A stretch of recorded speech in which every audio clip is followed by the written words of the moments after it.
ఈ సమయంలో మనము ఈ వాక్యాన్ని మనం ధ్యానిద్దాం. పోయిన వారము చెప్పాను కదండి, యోసేపుకు వచ్చిన దర్శనముల గురించి మనం ధ్యానించాం. ఒక వ్యక్తికి దేవుడు దర్శనం ఇచ్చాడు అని అంటే ఆ దర్శనములు నెరవేర్చేది కూడా ఆ దేవుడే. దేవునికి స్తోత్రం. ఆ దేవుడికి ఆ వ్యక్తికి దర్శనములు ఇస్తే ఇంటివారు నమ్మకపోవచ్చు, స్నేహితులు నమ్మకపోవచ్చు, కుటుంబ సభ్యులు నమ్మకపోవచ్చేమో, కానీ ఎవరికైతే దేవుడు దర్శనం ఇచ్చాడో ఆ వ్యక్తి నమ్మితే చాలు, అతనిని దేవుడు తన దర్శనాన్ని ఇచ్చి ఆ దర్శనాన్ని అతని జీవితంలో ఖచ్చితంగా నెరవేరుస్తాడు. యోసేపు జీవితంలో అలాగా నెరవేర్చాడు. అయితే ఆ దర్శనములు వచ్చిన తర్వాత ఏం జరిగిందో వాక్యం ద్వారా మనం నేర్చుకోబోతున్నాం. ఒకసారి మీరు ఇందాక చదివారు కదండి, అతని సహోదరులు, ఆదికాండము 37వ అధ్యాయము 12వ వచనం. అతని సహోదరులు షెకెములో తమ తండ్రి మందను మేపుటకు వెళ్ళిరి. అప్పుడు ఇజ్రాయేలు అనగా యాకోబు యోసేపును చూచి, నీ సహోదరులు షెకెములో మందను మేపుచున్నారు, నిన్ను వారి యొద్దకు పంపెదనము రమ్మనప్పుడు అతడు మంచిదని అతనితో చెప్పాను. ఇక్కడ యోసేపు కుమారులు షెకెములోకి వెళ్ళి మందను మేపుచున్నారు.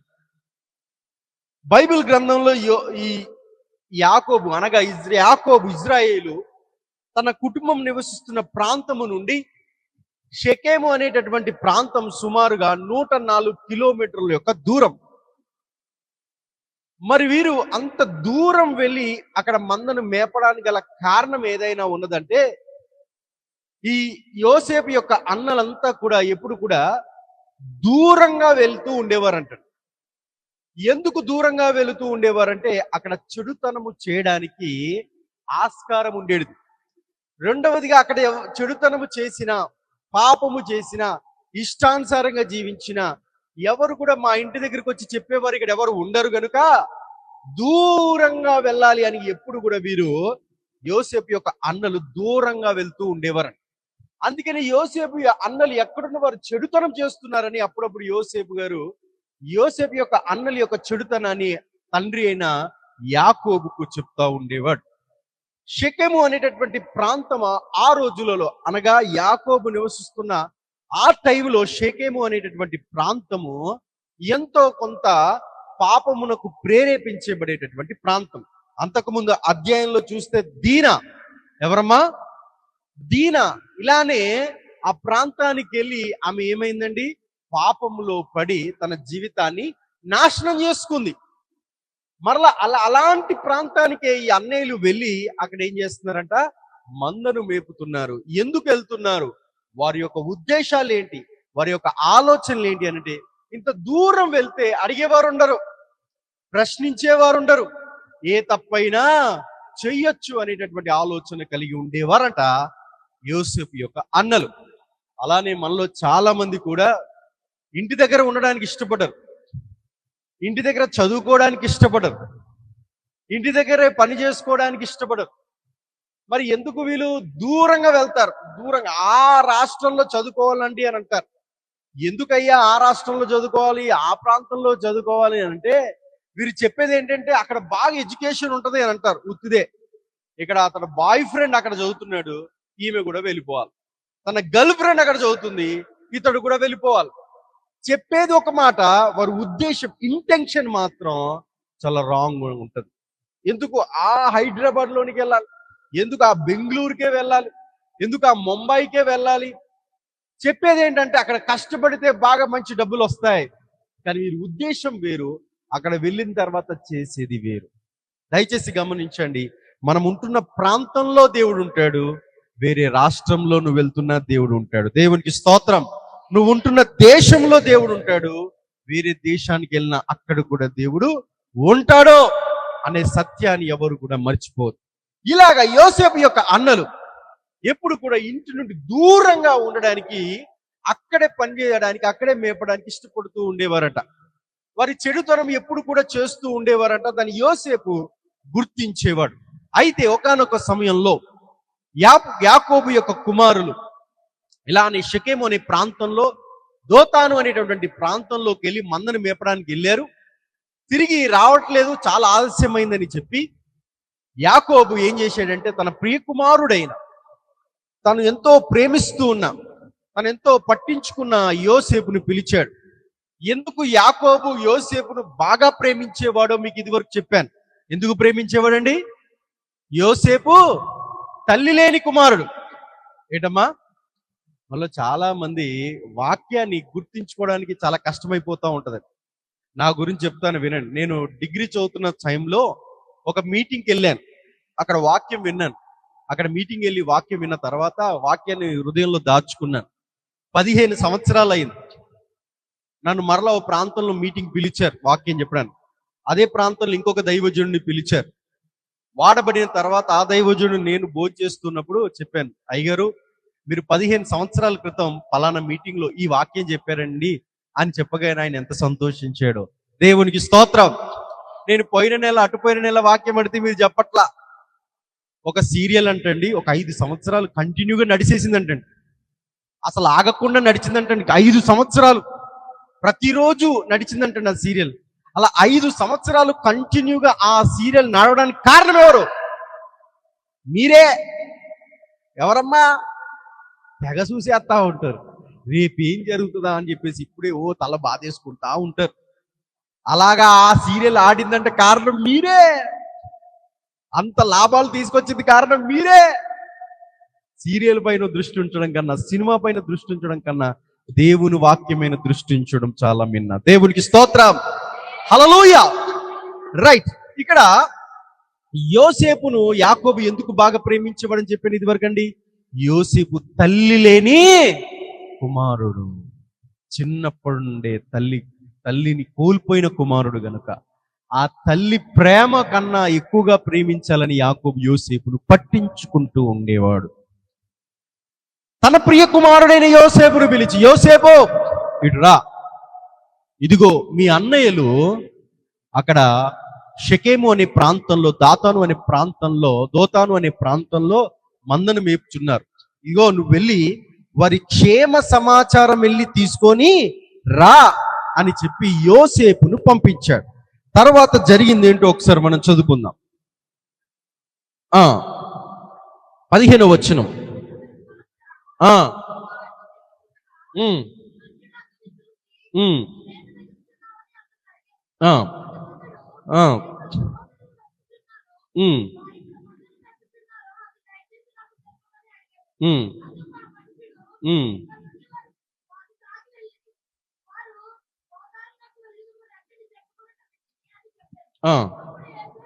అప్పుడు యోసేపు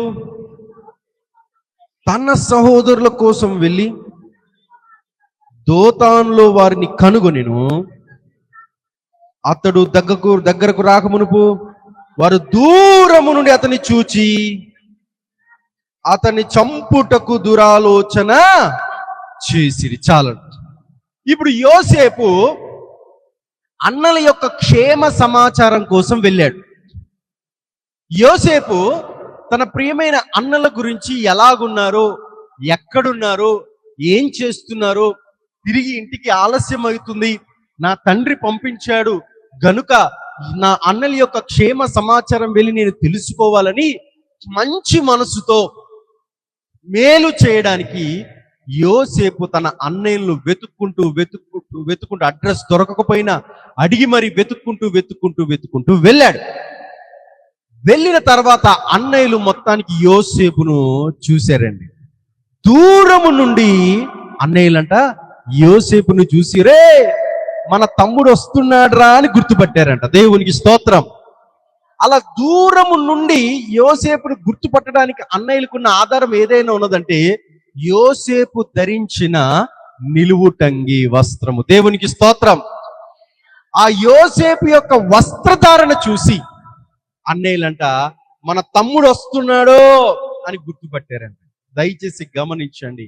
ఆధ్యాత్మిక కోణంలో మనం ఆలోచన చేసినట్లయితే మన వస్త్రధారణ బట్టి మనలను గౌరవిస్తారు. దేవునికి స్తోత్రం. హల్లెలూయా.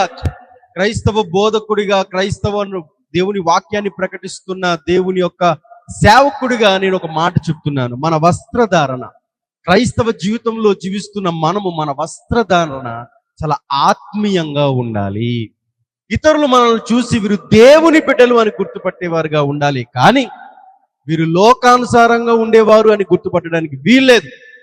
దేవుని బిడ్డలైన మనము మన వస్త్రధారణ చాలా జాగ్రత్తగా కాపాడుకోవాలి. ప్రాముఖ్యంగా స్త్రీలలో కూడా వస్త్రధారణ చాలా చాలా కాపాడుకోవాలి. స్త్రీలు ధరించేటటువంటి వస్త్రధారణ బట్టి ఆ స్త్రీకి గౌరవం వస్తుంది. దేవునికి స్తోత్రం. కరెక్టా కాదండి?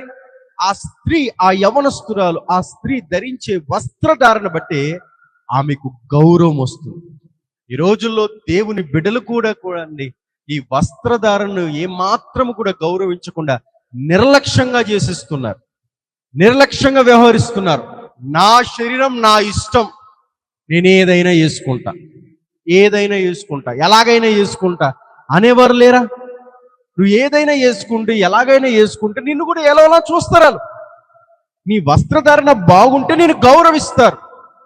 నువ్వు ఇష్టానుసారంగా ఇతరులను పాపమునకు ప్రేరేపించే విధముగా నీ వస్త్రధారణ ఉంటే వారు కూడా నిన్ను అలానే చూస్తారు. దేవుని బిడ్డవైన నీవు ఇతరులు అలా చూడడానికి ప్రేరేపించేదానిగా నువ్వు ఉన్నావు అనంటే పైనున్న దేవుడు సమస్తము చూసి నీకు తగిన బుద్ధి చెప్తాడు. కాబట్టి మన వస్త్రధారణ చాలా జాగ్రత్తగా ఉండాలి. మొత్తానికి యోసేపు యొక్క అన్నయ్యలు యోసేపును దూరం నుండి చూసి గుర్తుపట్టారు. మన యోసేపు వస్తున్నాడు. గల కారణం యోసేపు నిలువుటంగి ధరించేవాడు గనుక మన యోసేపు వస్తున్నాడు అని గుర్తుపట్టారు. రైట్, ఇప్పుడు యోసేపు దేనికోసం వస్తున్నాడు? అన్నల యొక్క క్షేమ సమాచారం తెలుసుకోవడానికి వస్తున్నాడు, మేలు చేయడానికి వస్తున్నాడు. మేలు చేయడానికి వస్తున్న యోసేపును అన్నయ్యలు ఏం చేయాలని ఆలోచిస్తున్నారో తెలుసా అండి? కీడు చేయాలని ఆలోచిస్తున్నారు. చదువుదాం ఒకసారి. ఈ 18వ వచనం, అతడు దగ్గర రాక మునుపు వారు దూరము నుండి అతన్ని చూచి అతన్ని చంపుటకు దురాలోచన చేసిరి. వారు, ఇదిగో ఈ కలలు కనువాడు వచ్చుచున్నాడు గనుక వీనిని చంపి ఇక్కడ ఉన్న ఒక గుంటలో పారవేసి దుష్ట మృగము వీన్ని తినివేసనని చెప్పెదము. అప్పుడు వీని కళ్ళేమగునో చూతము రండని ఒకరితో ఒకరు మాట్లాడుకునేది. చూడండి, యోసేపు తన అన్నల యొక్క క్షేమ సమాచారం కోసం మేలు చేయడానికి వస్తే అన్నయ్యలు ఏం చేస్తున్నారో తెలుసండి? కీడు తలపెట్టడానికి చూస్తున్నారు. ఇది క్రైస్తవ జీవితంలో, ఆధ్యాత్మిక జీవితంలో ఇది కొన్ని సార్లు మనకు కూడా జరుగుతూ ఉంటది. మనం ఇతరులకు మేలు చేయాలని చూస్తాం, కానీ మేలు పొందుకున్న తర్వాత వారు మనల్ని ఏం చేస్తారు తెలుసా? కీడు తలపెట్టడానికి చూస్తారు. బైబిల్ గ్రంథంలోనే దావీదు అనేటటువంటి వ్యక్తి ఒక అతనికి మేలు చేసాడు. ఆ చేసిన మేలుకు తిరిగి అతడు మేలు చేస్తాడని దావీదు ఆశిస్తే అతడు ఏం చేశాడు తెలుసండి? కీడు తలపెట్టడానికి ఆలోచించాడు. అసలు ఎవరు ఈ దావీదు అన్నాడంటే ఎవరో ఒకసారి మనం చూద్దాం. సమూయేలు మొదటి గ్రంథము 25వ అధ్యాయం 4వ వచనం. సమూయేలు మొదటి గ్రంథము 25వ అధ్యాయం 4వ వచనం. నాబాలు గొర్రె బొచ్చు కత్తిరించి వేయుచున్నాడని అరణ్యమందున దావీదు విని తన పరివారిలో 10 మందిని పిలిచి వారితో ఇట్లా, నేను మీరు కర్మేలునకు నాబాలు యొద్దకు పోయి నా పేరు చెప్పి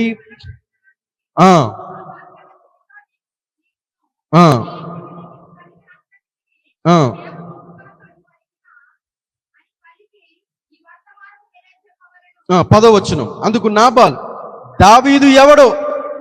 యెషై కుమారుడు ఎవడు? చాలండి.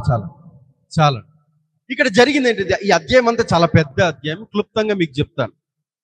దావీదుకు ఈ నాబాలుతో అవసరం వచ్చింది.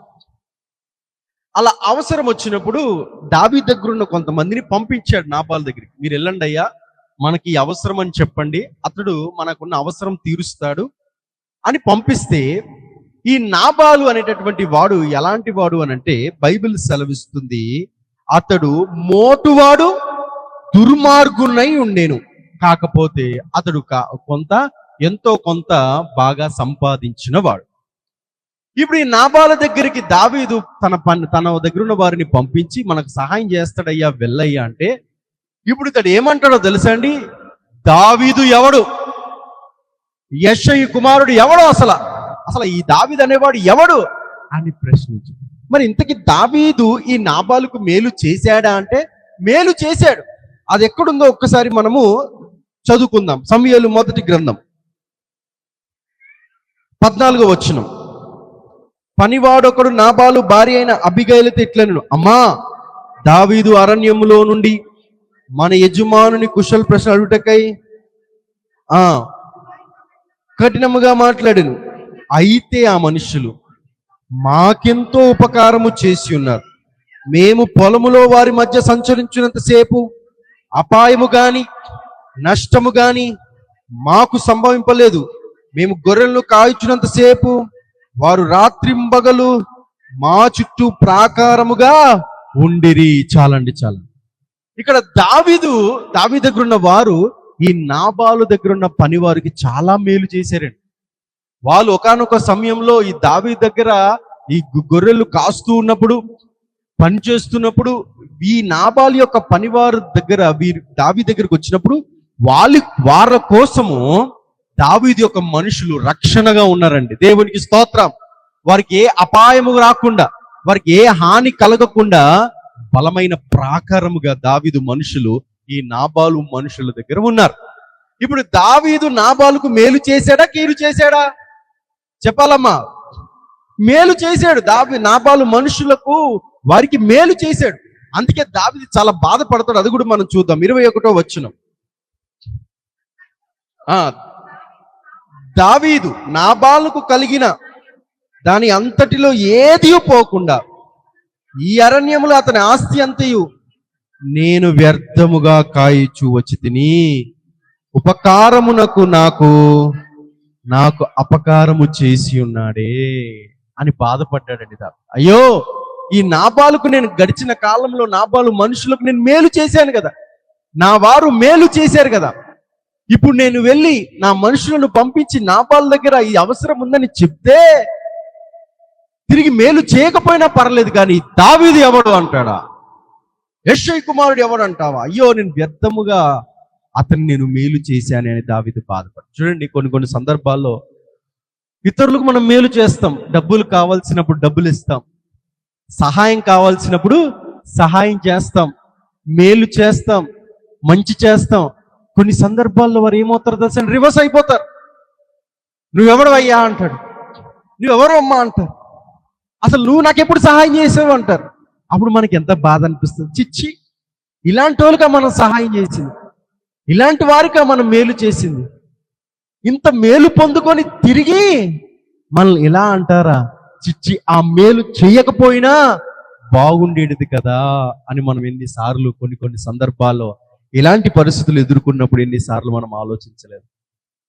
ఈ సమాజం అంతే మేలు పొందుకున్న తర్వాత మనలను తిరిగి మేలు చేయక మనలను ప్రశ్నించేవారు, తిట్టేవారు, అనరాని మాటలు అనేవారు కూడా ఈ సమాజంలో ఉన్నారు. అలానే దావీదు కూడా ఆ పరిస్థితి ఎదురైందండి. అలాగే ఇక్కడ యోసేపు కూడా ఎదురైంది. తన అన్నయ్యలకు మేలు చేయడానికి వస్తే అన్నయ్యలు ఏం చేశారో తెలుసండి? యోసేపును కీడు తలపెట్టడానికి ఆలోచించారు. రే, మన తమ్ముడైన ఈ యోసేపును ఏం చేద్దామంటే, ఇదిగో ఈ గుంటలో యోసేపును తీసి పడేద్దాం. అప్పుడు పడేస్తే వీని కలలు ఏమవుతాయో చూద్దాం. వీడు చనిపోయాడని మనం వెళ్ళి మన నాన్నగారికి చెప్తామని చెప్పి మేలు చేయడానికి, క్షేమ సమాచారం తెలుసుకోవడానికి వచ్చిన యోసేపును కీడు తలపెట్టారండి ఈ అన్నయ్యలు. ఏం చేశారు ఒకసారి చదువుకుందాం, చదివి ముగించుకుందాం. ఆదికాండము 37వ అధ్యాయం 24వ వచనం. యోసేపు తన సహోదరుల యొద్దకు వచ్చినప్పుడు వారు యోసేపు అంగిని, అతడు తొడుకొని ఉండే ఆ విచిత్రపు నిలువుటంగిని తీసివేసి అతన్ని పట్టుకొని ఆ గుంటలో పడత్రోసిరి. ఆ గుంట వట్టిది, అందులో నీళ్లు. మేలు చేయడానికి వచ్చిన యోసేపును ఈ అన్నయ్యలు ఏం చేశారో తెలుసండి? పట్టుకొని ఆ నిలువుటంగిని తీసేసి, వస్త్రమును తీసేసి, తన సొంత తమ్ముడైన యోసేపును తీసుకొని నీళ్లు లేని గుంటలో పడేసి చేసిన మేలు ఇప్పుడు యోసేపుకి ఏమైందమ్మా? కీడుగా మారింది. అందుకే నువ్వు ఒక దైవజనుడు పాట పాడతాడు, ఏంటంటే తెలుసా? చేసిన మేలే కీడుగా మారే, చూపిన ప్రేమే చేదుగా మిగిలే. చేసిన మేలే కీడుగా మారే, చూపిన ప్రేమే చేదుగా మిగిలే. ఒంటరినైన నన్ను చేరదీశావే, ఒంటరినైన నన్ను చేరదీశావే, నన్ను ఆదరించినావే. యేసయ్యా యేసయ్యా యేసయ్యా యేసయ్యా, నీ మమకారమునే మరువలేదయ్యా,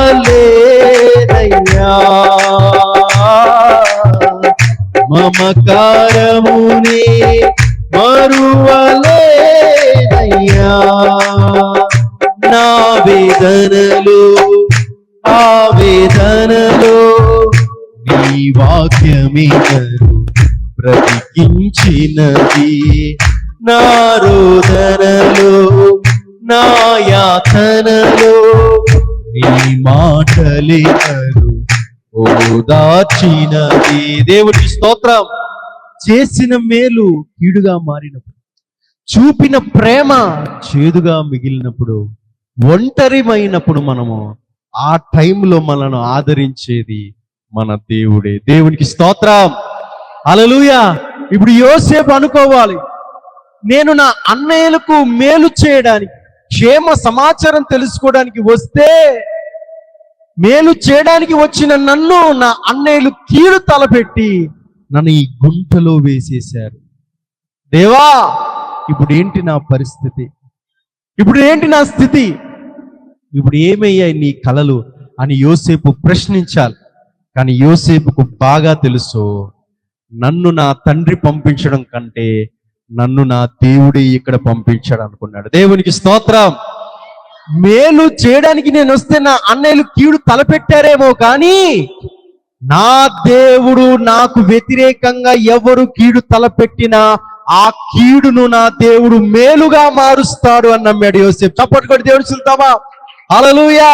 రోమీలకు రాసిన పత్రిక 8వ అధ్యాయము 28వ వచనంలో ఈ విధంగా ఉంది, దేవుని ప్రేమించు వారికి అనగా ఆయన సంకల్పము చొప్పున పిలువబడిన వారికి సమస్తము మేలు కలుగుటకై సమస్తము సమకూడి జరుగుచున్నవే. దేవునికి స్తోత్రం. యోసేపు నమ్మేశాడండి. ఇది నా అన్నయ్యలు నాకు వ్యతిరేకంగా కీడు తలపెట్టారు, కానీ నా దేవుడు ఈ కీడును మేలుగా మార్చబోతుడానని నమ్మేశాడు. దేవునికి స్తోత్రం. ఈ వాక్యం వింటున్న వారు జాగ్రత్తగా వినండి. మీరు ఎవరికైనా మేలు చేశారా? మీరు మేలు చేసినప్పుడు వారు మిమ్మల్ని అవమానపరుస్తున్నారా? వారు మిమ్మల్ని కీడు తలపెట్టాలని ప్రయత్నం చేస్తున్నారా? దయచేసి గమనించండి. దేవుని బిడ్డలైన వారు ఇతరులకు మేలు చేసి తర్వాత వారు ఎవరైనా అవతల వారు కీడు తలపెట్టాలని ఆలోచన చేస్తే వారు మీకు కీడు తలపెట్టాలని చూస్తారు. కానీ నా దేవుడు ఏం చేస్తాడో తెలుసా? ఆ కీడును మీకు మేలుగా మారుస్తాడు. దేవునికి స్తోత్రం. అలాంటి గొప్ప దేవుడు మన దేవుడు. మరి యోసేపు మేలు చేయడానికి వచ్చారు కదా, తన అన్నయ్యలు క్షేమ సమాచారం తెలుసుకోవడానికి వచ్చారు కదా. అన్నయ్యలు యోసేపును కీడు చేయడానికి ఆ గుంటలో పడేశారు కదా. యోసేపు ఆ గుంటలో, ఆ కీడు అనే గుంటలో యోసేపు పడ్డాడు కదా. ఆ కీడును దేవుడు ఏ విధంగా మేలుకరంగా మార్చాడో వచ్చే నెల మొదటి శనివారం మీకు చెప్పబోతున్నాను. దేవునికి స్తోత్రం. దేవుడి వాక్యము దీవించి ఆశీర్వదించును గాక.